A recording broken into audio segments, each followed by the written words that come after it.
सज्जनों, जगत गुरु आदि शंकराचार्य जी ने सौंदर्य लहरी नामक ग्रंथ की रचना करके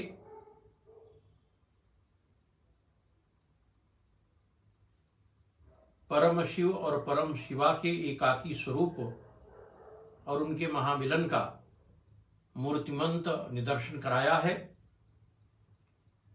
और धर्म को भी अभिमंडित किया है।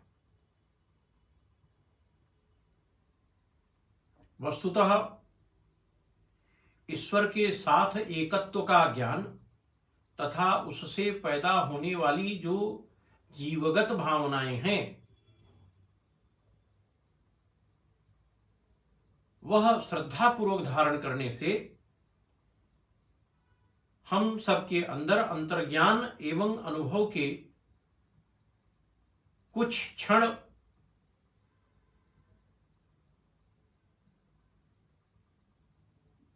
अनुभूत होने लगते हैं और फिर आचार्य शंकर जैसे दिव्य योगी अंतर्ज्ञानी संतों के लिए तो यह अत्यंत ही साधारण और सर्वकालीन साथ ही साथ सर्वव्यापी वस्तुएं थी।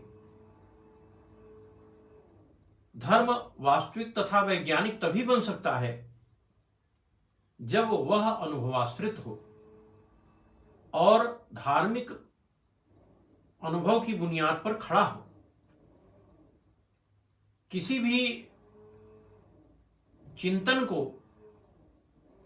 प्रारंभ होने से पहले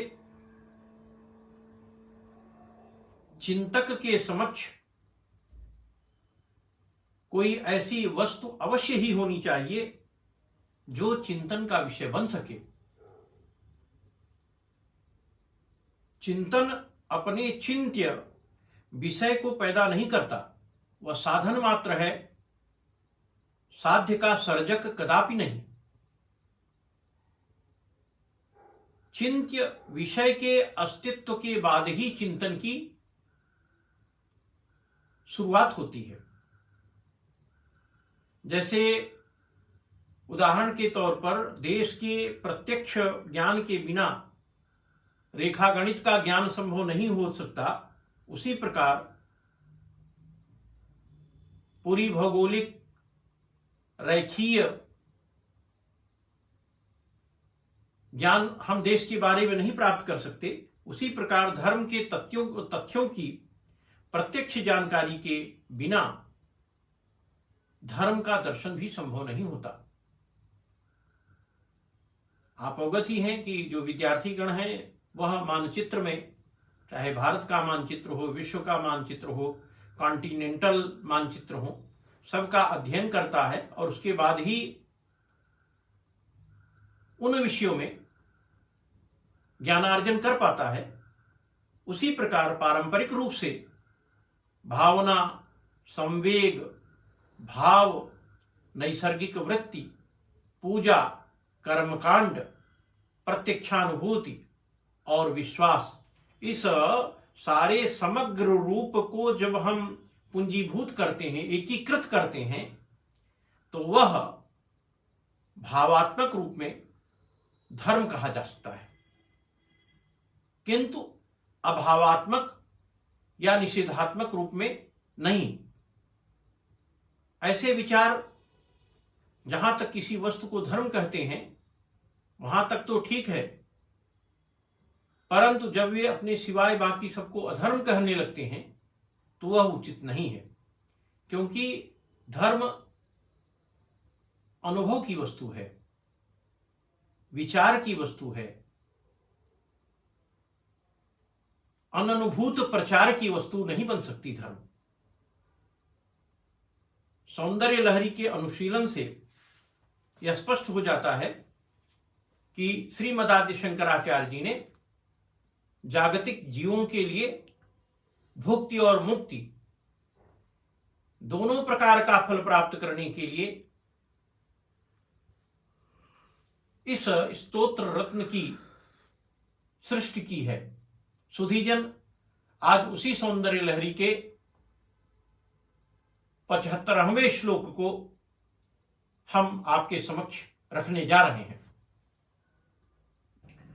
कुचौ सद्यः स्विद्यत् तटघटित कुर्पासभिदुरौ कसन्तौ दोर्मूलम् कनककलशाभौ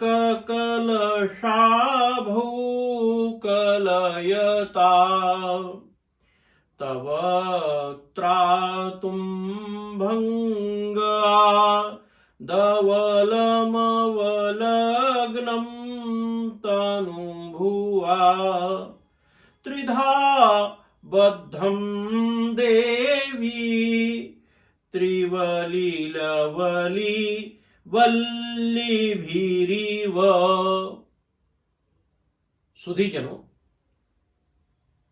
श्री शंकराचार्य जी ने इस श्लोक में यह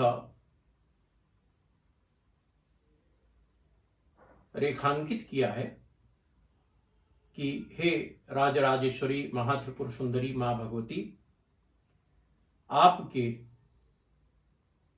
दोनों स्तन तत्काल उत्पन्न प्रस्वेद बिंदुओं से तरबतर हैं, जिसके कारण तट प्रदेश में चिपकी हुई जो चोली है उसका भेदन कर रहे हैं। बाहुमूलों को खींचने वाले एवं स्वर्ण कलश की कांति धारण करने वाले वे दोनों हैं और उनके भार से निर्बल कमर को टूटने से बचाने के लिए मानो कामदेव त्रिवली अर्थात उदरस्थ त्रिवली रूपी लवली लताओं से 3 बार उदर को बांध दिया हो, ऐसा आभासित हो रहा है। सज्जनों, यदि इस श्लोक से निगमित होने वाले श्री यंत्र को स्वर्णपत्र पर उकेर कर साधक द्वारा विधि विधान से उसका पूजन करते हुए प्राण प्रतिष्ठित कर अनवरत 45 दिन तक पूजनोपरांत